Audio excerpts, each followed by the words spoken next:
You are watching the New American Media. It's Friday, and you know what that means. It's time for the Unhappy Hour live sports radio show on thenewamericanmedia.com. Here is your host, Brian Engelman. Welcome back, everybody, in real time. That only took a matter of seconds, but if you're listening after the fact on YouTube, it's an entirely different segment. By the way, if you're out there on YouTube, please do us a favor and click subscribe. We would greatly appreciate that. And if you're not following us on Twitter, please do so. We're at American_media_. We are continuing our Strictly Browns segment. We are going over the defensive side of the ball, a team that was ranked 10th in the NFL last year as far as defensive production. And we have already talked about the defensive linemen. We're going to get to the linebackers. Want to thank our sponsor for this segment. It's 3 Black Cats. Go ahead and take a look at their website, the number 3blackcats.storeenvy.com. That's the number 3blackcats.storeenvy.com. Tribal belly dance accessories, homemade herbal products. Just take a look at the website. Brandon Odell joining us again. We've already talked about the defensive linemen. Getting a little excited about that when Phil Taylor comes back from his injury and seeing if Sheard can improve upon his rookie campaign. Let's talk a little bit about the linebackers. You want to start in the middle or start at the ends? Well, I think certainly if you talk about how successful this linebacking core is going to be in 2012, it would make sense to start with the middle, because the man in the middle is DeQuell Jackson, who by all accounts really was the heart and soul and MVP of the defense, if not of the entire team last year. Right, that's DeQuell fair. Jackson is a leader who really was finally able to stay consistently healthy for a full season, and really what has blossomed into one of the I mean, I think he certainly could be in an argument for definitely being a top 10 middle linebacker in the NFL. And yeah, top 5. Possibly be argued as being a top 5 middle linebacker. You have a breakout season last year from DeQuell Jackson. He's in his 6th year coming out of Maryland, 28 years old, 6 foot 240. DeQuell Jackson last year, 116 solo tackles. That is a solid number from your middle linebacker. Started 16 games last year, was healthy after sitting out the entire 2010 campaign. That is an amazing year, and that's your field general out there. That's your. I mean, you and I have talked about the importance of the Saints getting Drew Brees back on the program, especially with Sean Payton not being able to coach. You get a head coach out on the field with Drew Brees when he's the quarterback. But you're getting a head coach of the defense when you get a middle linebacker like DeQuell Jackson that's that talented. He really anchors everything, and he kind of ends up being the conductor of the entire defensive side of the team. So talk about that leadership a little bit. You know, obviously him being healthy makes a difference, but, I mean, what did you see watching the entire unit operating last year under his leadership? Well, I think if you truly want to talk about leadership, you do have to start with Dick Jauron coming in. I mean, it was the first year under Dick Jauron's regime. Dick Jauron has a lot of experience as a head coach, both, I believe, at Buffalo and in Chicago, and maybe didn't necessarily have things work out quite the way he wanted to in either of those places, but has always displayed a knack for being able to put really good defenses out on the field. The guys, one thing that seemed to be a little bit of a glaring problem, a glaring weakness in when we were in the Rob Ryan defense of a couple of years ago, was the fact that he had guys flying around from so many different spots, which was very fun to watch, but it tended to put our players in poor position to be able to make tackles sometimes. And I think Dick Jauron's defense, that is just very steady, very solid, minding your gaps, making sure you're in the right place and not making mental errors, I think suited the fact that we didn't necessarily have as many truly outstanding playmakers on defense. I think that some of those players certainly could grow in time into being truly outstanding. Your Jabal Sheards, for instance, Phil Taylor if he gets healthy. DeQuell Jackson is not he's not James Harrison. He's not going to scare the living crap out of opposing offensive coordinators, but he's going to be smart. He's going to be in the right place, and he's going to be able to call a good game from the defensive side of the ball. What we need, which is truly something, and Rome wasn't built in a day, but the outside linebackers are clearly a weakness of this entire team, if not of only the defense. Well, let's talk about the outside linebacker. Well, what else do you have on the inside? Obviously, DeQuell. But as far as depth and backup, who else is on the unit? We'll talk about the outside players in a second here. What is there anyone else you expect to see any significant playing time that's not playing on the outside of that linebacking core? Well, the rookie that we brought in the fourth round, Johnson, out of if you might have the numbers in front of you. That might be from Nevada? Okay, so out of UNLV, I believe, or was it just Nevada? It was just Nevada. Yeah, so we got James Michael Johnson, linebacker, 6'1", 241, 22 years old, out of Nevada, hailing from Fairfield, California. No statistics, so this is his rookie year. James Michael Johnson.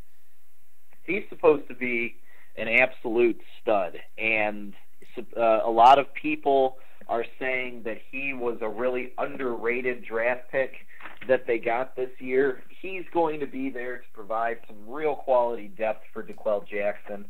They certainly could try to turn him loose on the outside a little bit, but chances are he's the number one guy that you would look to be the actual, I guess, heir apparent or backup to DeQuell Jackson. Now let me talk about him for a second though, because you said there's a lot of praise coming from him, and you said he was picked in what round was that?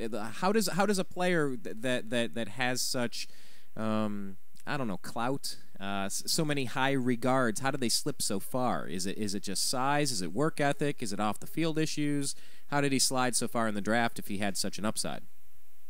Well, if you think about it this way, the fourth round of the NFL draft isn't all that bad. I mean, there are a lot of really good college football players coming out every year. There may not be a lot of elite players some years, but it doesn't mean that there aren't a lot of very capable, solid players coming out. So sometimes these players slip a little bit. And, I mean, just think about a guy like your Wes Welkers or your Josh Cribbs type of players. Sometimes really solid. James Harrison is another example. Borderline Hall of Fame quality types of players. Tom Brady. Aren't even drafted. Yeah. So it's there's definitely something to be said for a player being able to come in and contribute right away and show the team that that he was worth a little bit of a shot on him. You know, when I think of James Michael Johnson and maybe the type of production we might be able to see out of him, a lot of comparisons were drawn to Andre Davis, and Andre Davis was really a very solid linebacker for us for a few years there. He was good. Was he great? I wouldn't say he was great, but he was very solid. He was consistent. He was productive. He was a late round draft pick. He was good, yeah. So I mean, I guess let's look at the rest of the crew here. I think you mentioned Kaluka Maeva. He's going to be starting his fourth season now, coming out of USC. 6 foot 229, 25-year-old.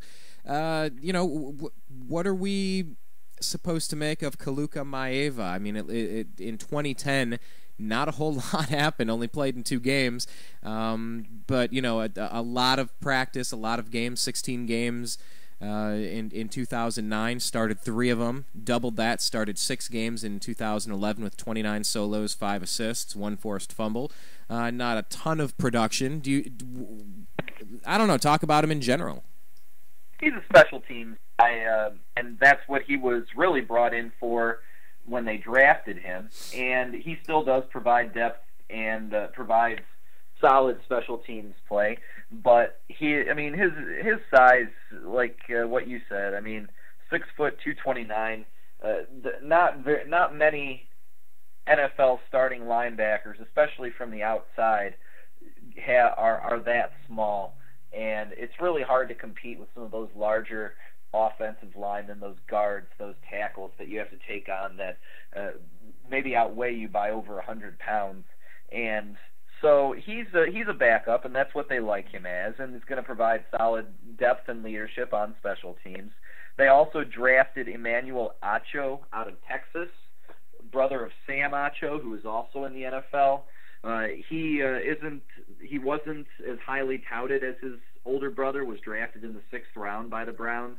By the way, neither was the younger Manning quarterback, and he has doubled his brother's Super Bowl production. So let's not act like Eli Manning was a diamond in the rough. He still was the number 1 overall draft pick that year. I'll give you that. What do you think Acho is going to bring to the table coming out of Texas? People definitely think that he's a very experienced player who played significant starting action for a number of years for the University of Texas. And if you're a starting linebacker for the Longhorns, right, if nothing else, you are an outstanding athlete who has had to play against some very outstanding quarterbacks. I mean, you just think about all of these big-time Big 12 quarterbacks that have come out in the last couple of years. I mean, even just this past season, talking about Brandon Weeden and talking about Robert Griffin III, but also going back a couple of years, you have your Sam Bradford. Colt McCoy certainly was, I guess, playing against him in practice a little bit. So he was playing against top-tier talent and held his own. A lot of talk around Cleveland is that he could certainly be a guy who could make his way in on special teams. And then with some injuries, you have some guys like Scott Fujita, for instance, who is, I guess, slated to be the starter, but he's still mired in the middle of all of this Bounty Gate controversy. Right. He's slated to be suspended for the first 3 games of the season, a pending appeal, which, honestly, I think that a lot of people are just wishing that these guys would just take their punishment and just go away for a while so we can all just worry about regular football again. But Scott Fujita is not going to be any big loss. He's a good locker room guy at this point, but there's really not much left in the tank on the football field. He's a guy that you could certainly see having a big-time career in broadcasting and things like that afterwards. You know, he's a big part of the NFL Players Union, so certainly is someone who does not mind being a leader. But as far as football talent, he is overmatched and over the hill and over injured at this point. And so, Fujita, you're talking 10 years in the league. You know, he's been playing for a long time. He started 10 games last year, but yeah, 10 years into the league, he's bounced around from KC to Dallas to New Orleans over to Cleveland, and yeah, he's going to be gone for the first 3 games. It'll give people like Acho a chance, maybe to see a little bit more action. I mean, like you said, he started all 13 games as a senior last year for Texas. You don't accidentally do that. You have skill if you're starting linebacker for Texas. So, it might be a blessing in disguise that you have 3 games to maybe take Fujita out of the lineup and just say, all right, guys, step it up. You're in the NFL. You're here to play. Let's play. See what you can do.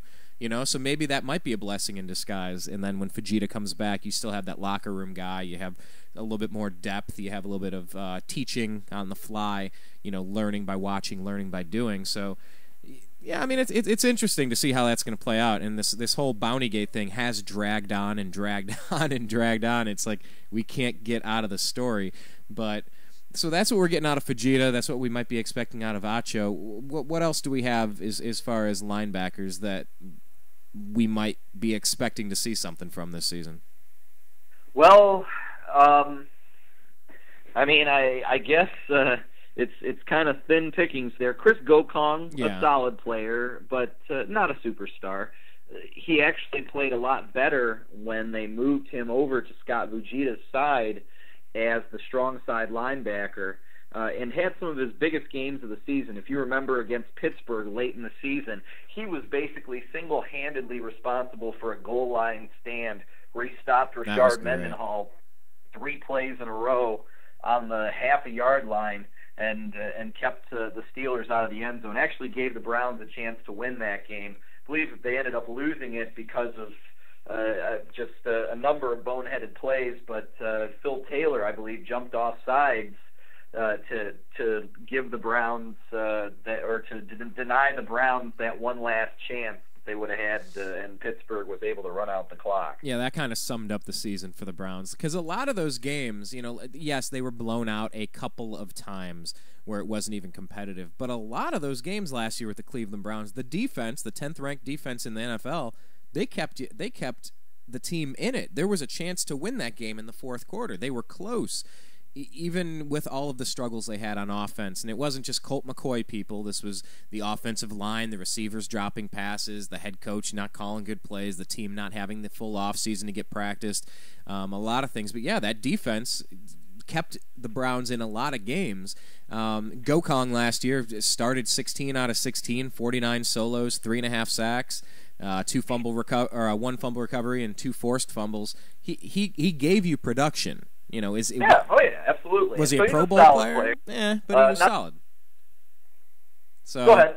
No, I was just saying, was he a Pro Bowl player? Maybe not necessarily, but he was solid. Yeah, but we need that other outside linebacker to be a real.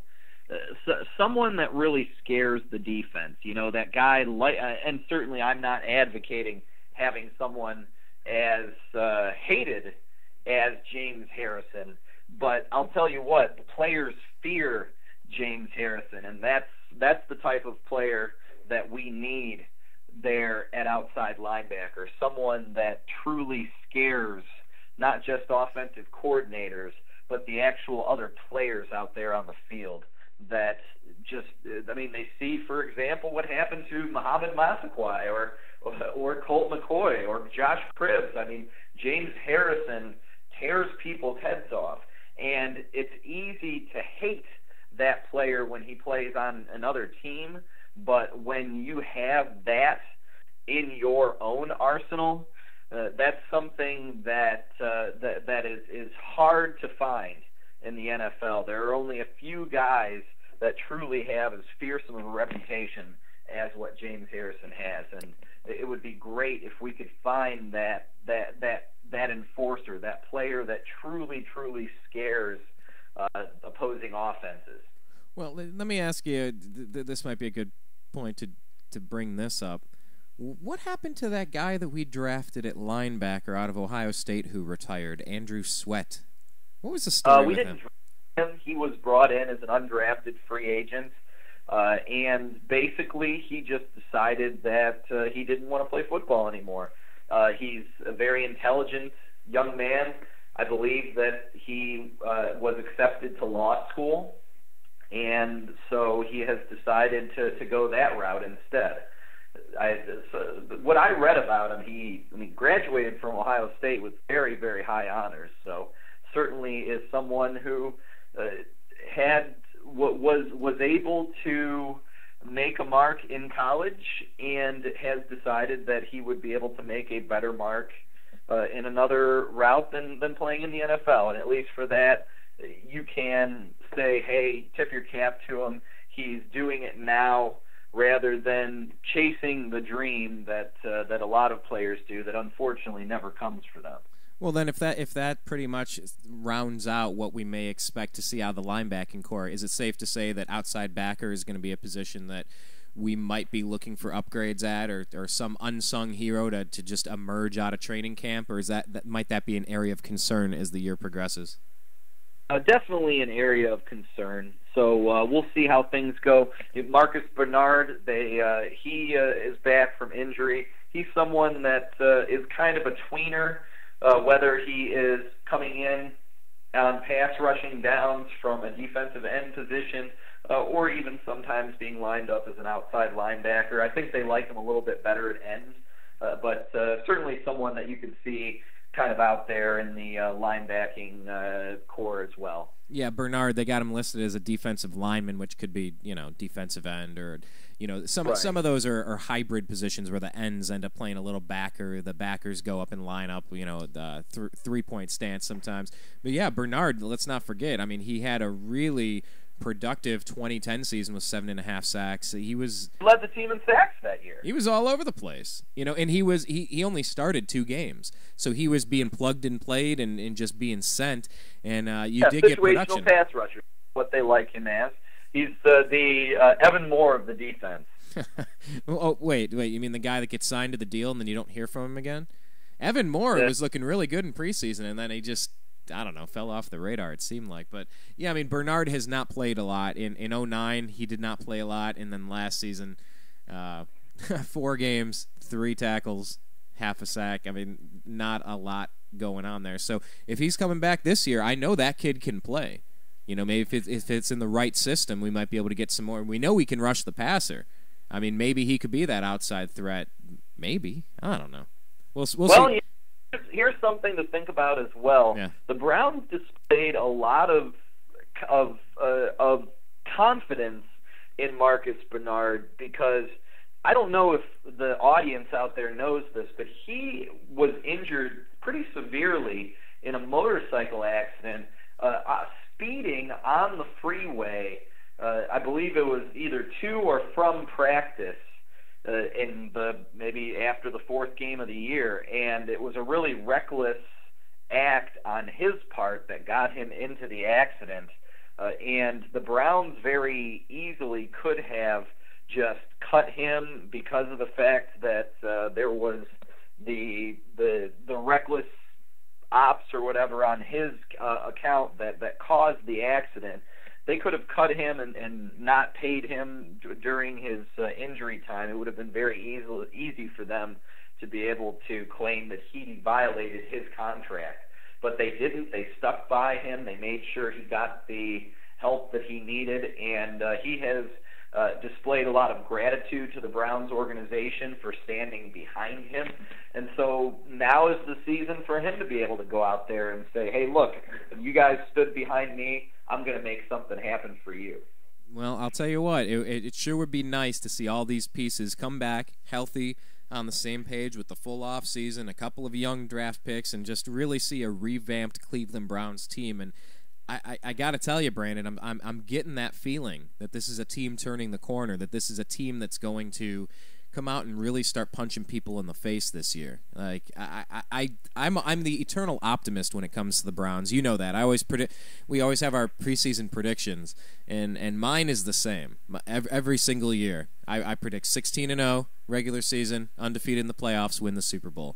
Because somebody's got to do it. It takes a massive amount of luck and rising young stars and a little bit of fortune and a little bit. It's just but I'm legitimately seeing signs that the Cleveland Browns are moving in the right direction, and I think they're going to surprise some people this year. Do you think we're going to have another 4 or 5 win season, or do you think we might be starting to turn a corner this year, B? Who knows? Every single year we say that we see the new pieces that they've gotten in the draft and the pieces that they've brought in, and you think that things are going to come together, and then they don't. I think that there's certainly a lot of optimism and reasons to be optimistic. I think that the team management has approached the off season with a sense of urgency, which at least in the draft and certainly in the recent signing of getting of Josh Gordon in the supplemental draft. Right. And I think that showing that sense of urgency, I think that's something that the fans can kind of get behind a little bit more than probably we were ready to otherwise. So there are just a lot of intriguing parts. We haven't gotten a chance to talk about the defensive backs yet. Why don't we shift gears to that, and we can be able to wrap things up there. Sounds like a plan, Brandon. We're talking with Brandon Odell on our new Strictly Browns segment of the Unhappy Hour, the only Cleveland-based, Los Angeles-centered. Well, how did I say that? I did that backwards. The only Cleveland-centric, Los Angeles-based sports show that I'm currently aware of here on the newamericanmedia.com. We have debuted Strictly Browns. People are enjoying it. People are checking it out. And if you are checking it out after the fact on YouTube, please do us a favor. Click subscribe. And if you're not following us on Twitter, find us at American_media_. Once again, want to thank our sponsor, 3 Black Cats. Tribal belly dance accessories, homemade herbal products. Go to the website, the number 3blackcats.storeenvy.com. That's the number 3blackcats.storeenvy.com. We're going to come back. We're going to talk Joe Hayden. We're going to talk about the defensive backs. We're going to talk a little bit more about the Cleveland Browns defense when we come back on the other side on thenewamericanmedia.com. You were listening to the Unhappy Hour Sports Radio Show on thenewamericanmedia.com. You are watching The New American Media.